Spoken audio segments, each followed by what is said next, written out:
नमस्कार दोस्तों, आज हम लोग कंप्यूटर साइंस की जो क्लासेस हैं उनमें एक नई सीरीज शुरू कर रहे हैं। अब उस नई सीरीज में हम लोग कंप्यूटर की लैंग्वेजेस को समझेंगे और कंप्यूटर लैंग्वेज में शुरू में हम लोग मेनली कंप्यूटर प्रोग्रामिंग की एक लैंग्वेज होती है सी लैंग्वेज, और उस लैंग्वेज के बारे में हम लोग एक सीरीज ऑफ वीडियो अपलोड करेंगे। तो कैसे कंप्यूटर का डेवलपमेंट हुआ लैंग्वेजेस का, उसके बाद सी प्रोग्रामिंग लैंग्वेज के डिफरेंट चीज़ों को आगे से हम लोग डिस्कस करते जाएंगे और ये पूरा एक प्लेलिस्ट रहेगा, ठीक है। जिससे बाद में भी कोई भी स्टूडेंट जो उस समय क्लास करते तो हैं लेकिन उनको कुछ कोई चीज़ में टॉपिक में समझ नहीं आता, या बाद में चूंकि सी लैंग्वेज एक ऐसी लैंग्वेज है जिसको हम लोग बाद तक कैरी करते रहते हैं, क्योंकि जावा प्रोग्रामिंग या सी प्लस प्लस प्रोग्रामिंग में भी सी प्रोग्रामिंग के बहुत सारे कॉन्सेप्ट्स यूज होते हैं, तो उनमें भी उनके लिए वो हेल्पफुल होगी, ठीक है। तो इस सीरीज में हम लोग कंप्यूटर के प्रोग्रामिंग की लैंग्वेजेस के बारे में डिस्कस करेंगे। तो सबसे पहले हम लोग कंप्यूटर की लैंग्वेजेस की अगर बात करें तो कंप्यूटर के लैंग्वेज को हम लोग 3 भागों में कैटेगराइज कर सकते हैं। कौन कौन से में? सबसे पहला जो पार्ट है उसको हम लोग बोलते हैं बाइनरी।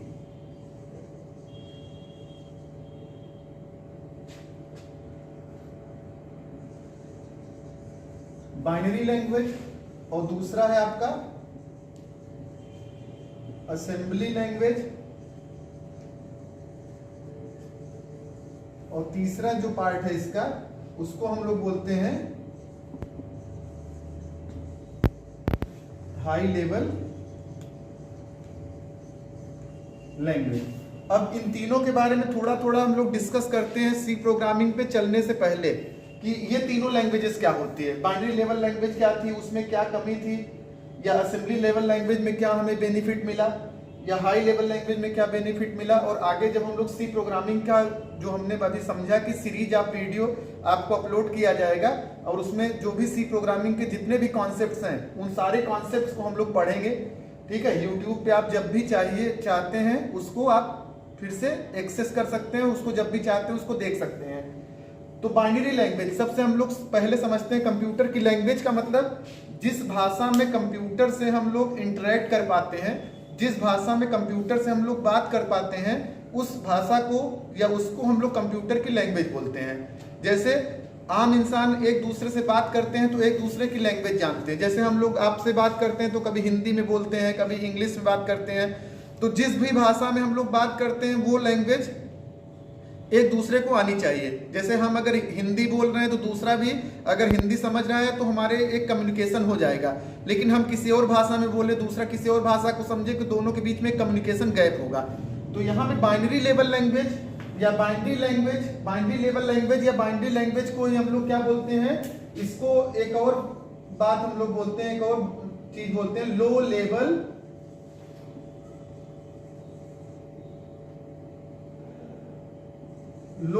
लैंग्वेज, ठीक है।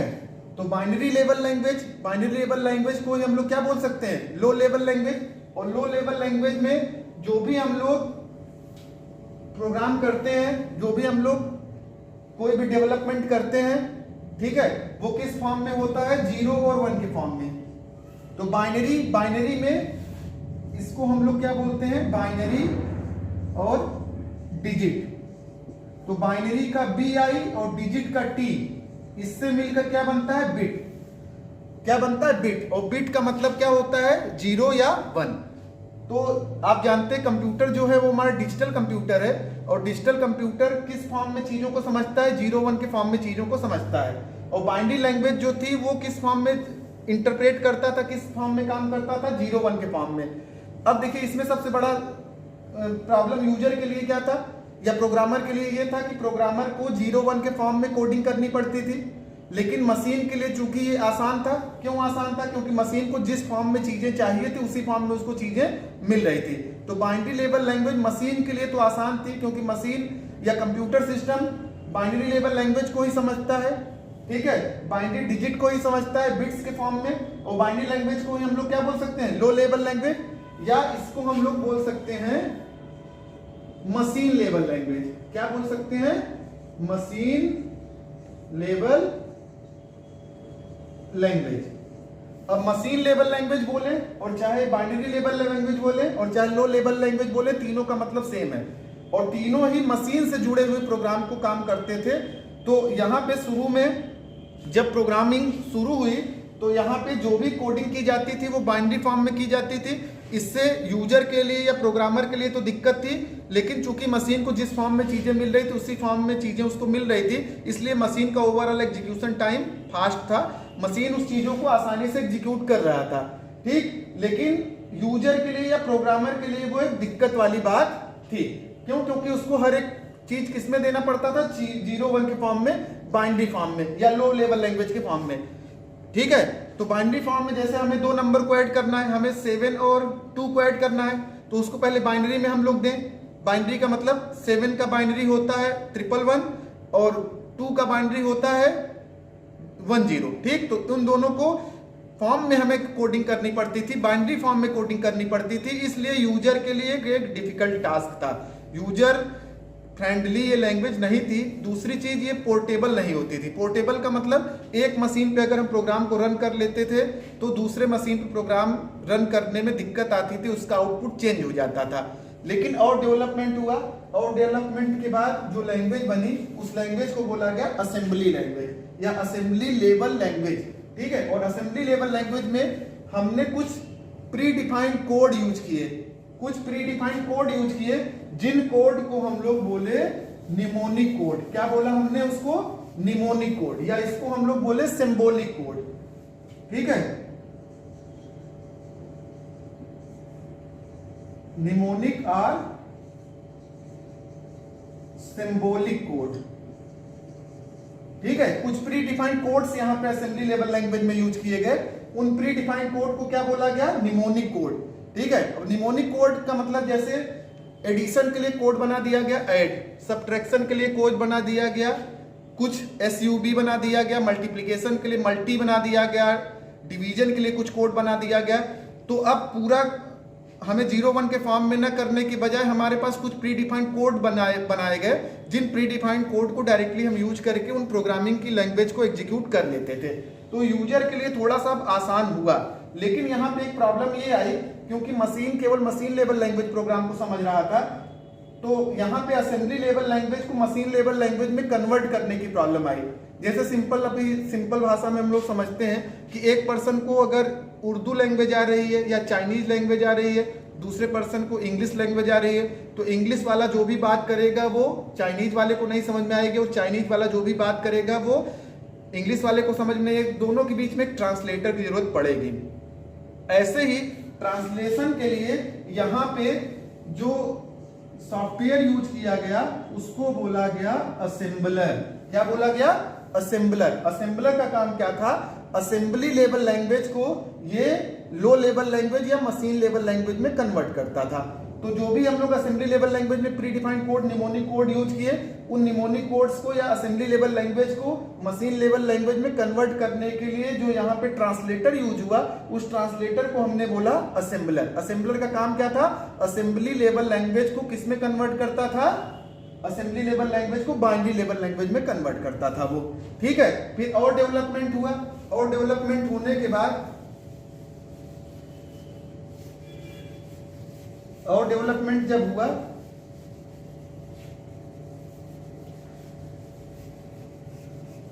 और डेवलपमेंट होने के बाद कुछ पर्टिकुलर प्रॉब्लम को सॉल्व करने के लिए पर्टिकुलर लैंग्वेजेस बनी, ठीक है।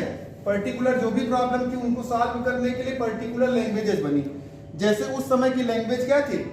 जो लैंग्वेज थी हाई लेवल लैंग्वेज। अब हाई लेवल लैंग्वेज की बात करें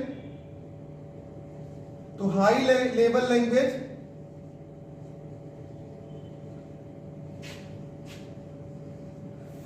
लैंग्वेज हम लोग किसको बोलेंगे? जो हम लोग जनरल इंग्लिश लाइक लैंग्वेज है उसी को हम लोग क्या बोलेंगे? High level language. तो जैसे हम लोग जनरल इंग्लिश में प्रोग्रामिंग या कोडिंग करते हैं उसी को हम लोग क्या बोलते हैं? High level language. तो हाई लेवल लैंग्वेज में जैसे हाई लेवल लैंग्वेज एक है पास्कल, ठीक है। इसके अलावा फोर्ट्रान, इसके अलावा एल्गोल, इसके अलावा कोबोल, ये सारी लैंग्वेजेस कैसी लैंग्वेजेस हैं? High level language. तो जैसे मैथमेटिकल प्रॉब्लम को सॉल्व करना है, तो मैथमेटिकल प्रॉब्लम को सॉल्व करने के लिए हम लोग पास्कल या फोर्ट्रान लैंग्वेज यूज करते थे। एल्गोरिथमिक प्रॉब्लम को सॉल्व करने के लिए हम लोग एल्गोल लैंग्वेज यूज करते थे। कॉमर्शियल प्रॉब्लम को सॉल्व करने के लिए हम लोग कोबोल लैंग्वेज यूज करते थे। तो जिस टाइप की प्रॉब्लम होती थी उस टाइप की लैंग्वेजेस उस समय यूज होती थी उस पर्टिकुलर प्रॉब्लम को सॉल्व करने के लिए। जैसे हमें मैथमेटिकल प्रॉब्लम अगर सॉल्व करना है तो उसके लिए जनरल लैंग्वेज हम लोग हाई लेवल लैंग्वेज यूज करते थे। कौन सी? पास्कल या फोर्ट्रान। ऐसे ही अगर एल्गोरिथम का मतलब होता है step by step procedure to solve any problem. किसी भी प्रॉब्लम को सॉल्व करने का जो स्टेप बाय स्टेप प्रोसीजर होता है उसी को हम लोग कंप्यूटर के टर्म में क्या बोलते हैं? एल्गोरिथम या एल्गोल। उसके लिए हम लोग लैंग्वेज यूज किए। तो एल्गोरिथमिक प्रॉब्लम को अगर सॉल्व करना है तो उसके लिए जो लैंग्वेज यूज होती थी वो लैंग्वेज कौन सी थी? ALGOL language. ऐसे ही कॉमर्शियल प्रॉब्लम को सॉल्व करने के लिए जो लैंग्वेज हम लोग यूज करते थे वो लैंग्वेज कौन थी? COBOL language. ठीक, तो कॉमर्शियल प्रॉब्लम है तो उसके लिए कोबोल लैंग्वेज यूज हुई। मैथमेटिकल प्रॉब्लम है तो उसके लिए पास्कल या फोर्ट्रान लैंग्वेज यूज हुई। एल्गोरिथमिक प्रॉब्लम है तो उसके लिए एल्गोल लैंग्वेज हुई। अब दूसरी सबसे बड़ी प्रॉब्लम क्या आई? इन लैंग्वेजेस को मशीन लेवल लैंग्वेज में, चूंकि मशीन कौन सी लैंग्वेज समझती थी? बाइनरी लेवल लैंग्वेज या मशीन लेवल लैंग्वेज या लो लेवल लैंग्वेज। तो इन लैंग्वेजेस को मशीन लेवल लैंग्वेज में कन्वर्ट करने के लिए हमें एक ट्रांसलेटर की जरूरत पड़ी। अब उन ट्रांसलेटर्स के लिए हमने यहां पे क्या यूज किया? या तो हमने कंपाइलर का यूज किया और या तो हमने इंटरप्रेटर का यूज किया।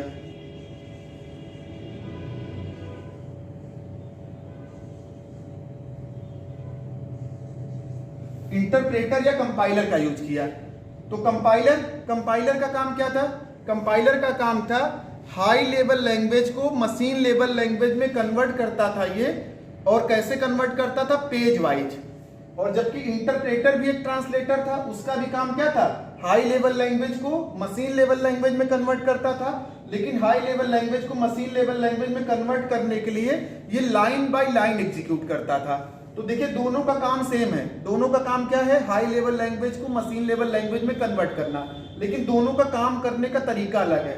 इंटरप्रेटर जो होता है वो हाई लेवल लैंग्वेज को मशीन लेवल लैंग्वेज में कन्वर्ट करता है लाइन बाय लाइन। और कंपाइलर जो होता है वो हाई लेवल लैंग्वेज को मशीन लेवल लैंग्वेज में कन्वर्ट करता है पेज वाइज। दूसरी इंपॉर्टेंट चीज, कंपाइलर के पास कुछ एडिशनल फीचर थे। जैसे हमारा कितने लाइन ऑफ कोड कंपाइल हुआ है वो ये भी बताता था। अगर कोई एरर है प्रोग्राम में या कोड में तो उस एरर के लिए एक एरर कोड भी जनरेट करता था। किस लाइन में एरर है, किस वजह से एरर है, जो भी सिंटेक्स प्रॉब्लम होती थी उनको भी आइडेंटिफाई करता था कौन? कंपाइलर। और दूसरा हाई लेवल लैंग्वेज को मशीन लेवल लैंग्वेज में कन्वर्ट करता था पेज वाइज। जबकि इंटरप्रेटर हाई लेवल लैंग्वेज को मशीन लेवल लैंग्वेज में कन्वर्ट करता था लाइन बाय लाइन। अब देखिए इन लैंग्वेजेस को मशीन लेवल लैंग्वेज में कन्वर्ट करने के लिए हमने क्या यूज किया? कंपाइलर का यूज किया या इंटरप्रेटर का यूज किया। लेकिन अभी प्रॉब्लम पूरी तरह से सॉल्व नहीं हुई। क्यों पूरी तरह सॉल्व नहीं हुई? क्यों? क्योंकि हमें पर्टिकुलर प्रॉब्लम को सॉल्व करने के लिए पर्टिकुलर प्रोग्रामिंग लैंग्वेज सीखनी पड़ती है। हमने जैसे मैथमेटिकल प्रॉब्लम को सॉल्व करने के लिए कोबोल लैंग्वेज सीखे तो जितनी तरह की प्रॉब्लम होती थी उतनी तरह की लैंग्वेज हमें सीखने की जरूरत पड़ती थी। उसके बाद 1970 के आसपास जो लैंग्वेज आई उस लैंग्वेज को बोला गया सी लैंग्वेज। ठीक है, तो सी लैंग्वेज जब 1972 के आसपास जो लैंग्वेज आई उस लैंग्वेज में सबसे बड़ा बेनिफिट हमें क्या मिला? इन सारे प्रॉब्लम को अलग अलग लैंग्वेज सीखने की। जब सी लैंग्वेज बनी तो सी लैंग्वेज में कॉमर्शियल प्रॉब्लम को भी सॉल्व कर सकती थी, ये एल्गोरिथमिक प्रॉब्लम को भी सॉल्व करने के लिए कैपेबल थी, मैथमेटिकल प्रॉब्लम को भी सॉल्व करने की कैपेबल थी। तो बजाय अलग अलग लैंग्वेज सीखने के हम एक ही लैंग्वेज सीखे और उस लैंग्वेज से हमने सारे काम कर लिए। ठीक है, तो सी लैंग्वेज को कहां पे डेवलप किया गया?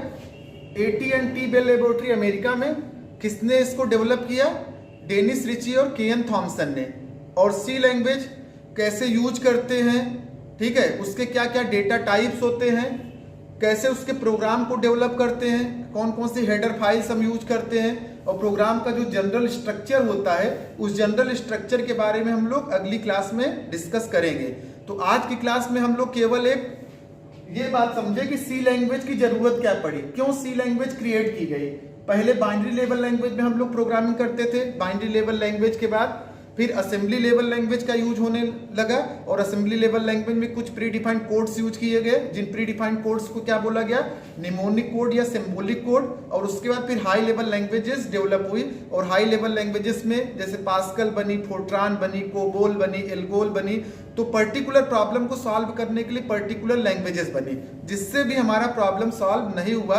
हमें मैथमेटिकल प्रॉब्लम को सॉल्व करना होता था, तो मैथमेटिकल प्रॉब्लम को सॉल्व करने के लिए पास्कल या फोर्ट्रान लैंग्वेज सीखते थे। कॉमर्शियल प्रॉब्लम को सॉल्व करना होता था तो हम लोग कोबोल लैंग्वेज सीखते थे। एल्गोरिथमिक प्रॉब्लम को जब भी सॉल्व करना होता था तो एल्गोल लैंग्वेज सीखते थे। फिर जब सी लैंग्वेज आई तो सी लैंग्वेज ने इन सारी प्रॉब्लम्स को सॉल्व कर दिया। उसमें हम लोग चाहे कॉमर्शियल प्रॉब्लम हो, चाहे मैथमेटिकल प्रॉब्लम हो, चाहे वेबसाइट की डिजाइनिंग हो, हम लोग सारे काम कर सकते हैं। और चूंकि सी लैंग्वेज भी एक हाई लेवल लैंग्वेज है, और सी लैंग्वेज को भी हम लोग हाई लेवल लैंग्वेज है तो इसको भी हमें मशीन लेवल लैंग्वेज में कन्वर्ट करना पड़ता है, यूज करना पड़ता है। इसलिए विंडोज ऑपरेटिंग सिस्टम पे जब भी हम लोग सी प्रोग्रामिंग को रन करते हैं तो उसके लिए हमें क्या यूज करना पड़ता है, कंपाइलर यूज करना पड़ता है। और कंपाइलर का काम हमने अभी क्या समझा था, कंपाइलर का काम क्या होता है, हाई लेवल लैंग्वेज को मशीन लेवल लैंग्वेज में कन्वर्ट करना। तो सी लैंग्वेज चूंकि एक हाई लेवल लैंग्वेज है, सी लैंग्वेज एक हाई लेवल लैंग्वेज है, चूंकि मशीन से जुड़े हुए बहुत सारे काम सी लैंग्वेज अभी भी करती है। इसलिए सी लैंग्वेज को हाई लैंग्वेज होते हुए भी कुछ प्रोग्रामर इसको मिडिल लेवल लैंग्वेज भी बोल देते हैं, ठीक। लेकिन ये है कैसी language, high level language, English like language है। लेकिन चूंकि मशीन से जुड़े हुए बहुत सारे काम आज भी ये करता है, जैसे कंपाइलर डिजाइनिंग का काम, ऑपरेटिंग सिस्टम जैसे लाइनेक्स और यूनिक्स, इन सब का डेवलपमेंट का काम आज भी ये मशीन से जुड़े हुए बहुत सारे काम करता है। इसलिए इसको हाई लेवल लैंग्वेज होते हुए कुछ लोग इसको मिडिल लेवल लैंग्वेज बोल देते हैं, ठीक है। अब सी लैंग्वेज में क्या डेटा टाइप्स होते हैं, कैसे उसके प्रोग्राम्स का स्ट्रक्चर होता है, उन प्रोग्राम के लिए कैसे हम लोग सिंटैक्स यूज करते हैं, कैसे प्रोग्राम को हम लोग डेवलप करते हैं, इन सारी चीजों को हम लोग क्लास वाइज अगली क्लास में सीखते जाएंगे। तो हर एक क्लास में हम लोग छोटी छोटी चीजों को सीखेंगे, छोटी छोटी वीडियो में हम आपको देंगे जो आपके लिए हेल्पफुल होगा। जब भी आप कभी सी लैंग्वेज एक ऐसी लैंग्वेज है जिसको बाद में भी जावा प्रोग्रामिंग ने, सी प्लस प्लस प्रोग्रामिंग ने, सी हैश प्रोग्रामिंग ने उसके सारे सिंटैक्स यूज किया, जैसे for loop, while loop, do while loop, if condition, switch case, जो भी इसमें थे वो सारी लैंग्वेजेस में यूज हुआ। इसलिए सी लैंग्वेज एक बेसिक है, एक बेस बनाता है आपका। तो जहां पे भी प्रोग्रामिंग होती है वहां पे सी प्रोग्रामिंग के कॉन्सेप्ट आज भी यूज होते हैं। इसलिए सी प्रोग्रामिंग लैंग्वेज सबसे इंपॉर्टेंट प्रोग्रामिंग लैंग्वेज है। और बहुत सारे स्टूडेंट जो फर्स्ट ईयर में पढ़ते हैं, चूंकि वो डिफरेंट स्ट्रीम से आए रहते हैं तो उनको सी प्रोग्रामिंग थोड़ा सा हार्ड लगता है।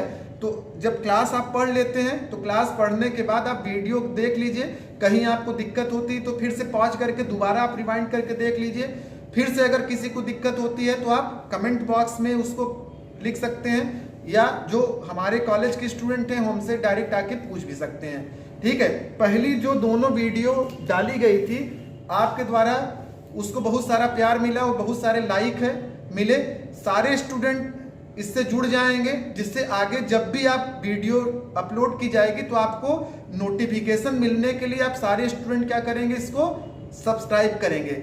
और जो भी कंप्यूटर पढ़ना चाहते हैं, एक सीरीज आप वीडियो देखना चाहते हैं सी प्रोग्रामिंग, जैसे हम लोग अभी पढ़ेंगे, सी प्रोग्रामिंग के बाद हम लोग जावा प्रोग्रामिंग पढ़ेंगे, और भी प्रोग्रामिंग लैंग्वेज, और भी कंप्यूटर से रिलेटेड जो भी चीजें हैं, जो भी आपके लिए इंपॉर्टेंट है, उनकी क्लास सारी लगाई जाएगी।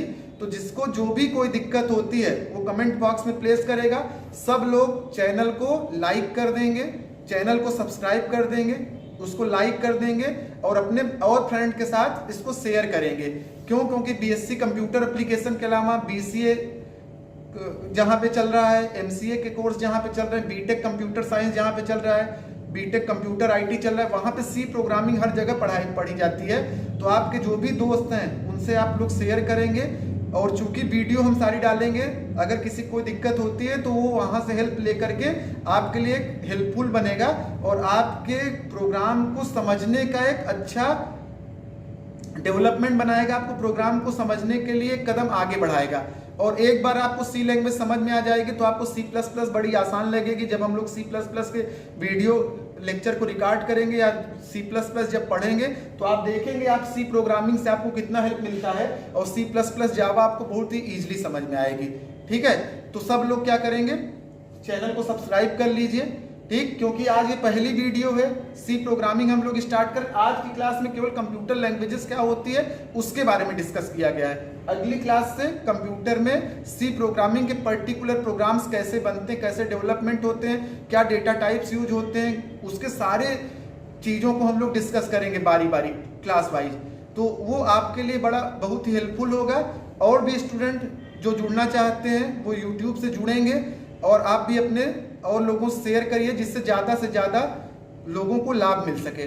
ठीक है, और आपके इतने प्यार के लिए जो आपने दिया है, ठीक है, और जो आपने चैनल को सब्सक्राइब किया है या लाइक किया है उसके लिए हृदय से आपको धन्यवाद। तो थैंक यू क्लास।